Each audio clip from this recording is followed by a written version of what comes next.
amongst the domestic From fans. Germany, But I think the language Marcus barrier and the distance holds him back a little bit. Well, speaking of Germany, here he is back at the Olympia. We thought he had retired after he had really a tough showing at the Olympia a couple of years ago, but he decided to get back in the mix. And Marcus landed in New York earlier this year, and he looked tremendous. And, we always refer to Marcus Rühl as the prototypical mass monster.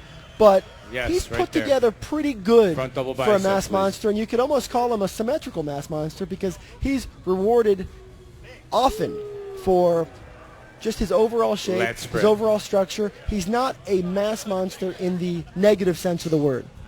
Yeah, you're right. I remember a couple of years ago, this was probably about 5 years ago when I still lived in L.A., and Tom Prince, Bob Ciccarello, our co-host, and myself looked at pictures from the Arnold that year when Marcus was I think he was second or third to Jay Cutler.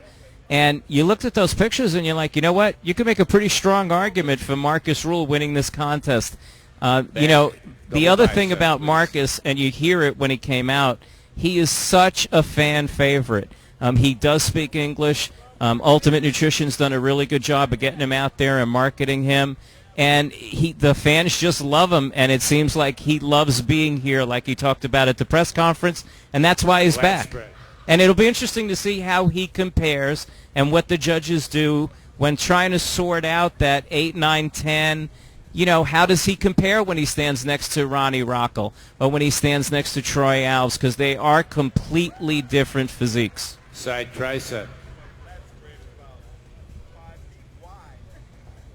There was a time, Pep, from 03 to 06, 4 years in a row, where Marcus Rühl never placed below 4th or 5th in any pro contest outside of the Olympia. He was incredibly consistent. He was dominating at a time. Always a favorite when you go to the Night of Champions and the New York Pro.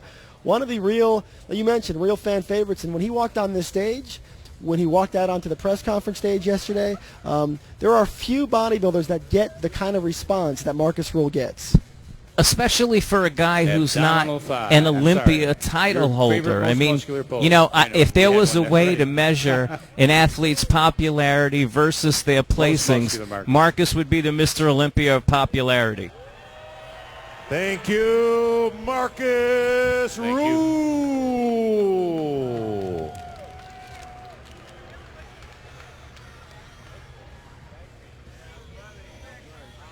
Making his Olympia debut, please welcome competitor number 9.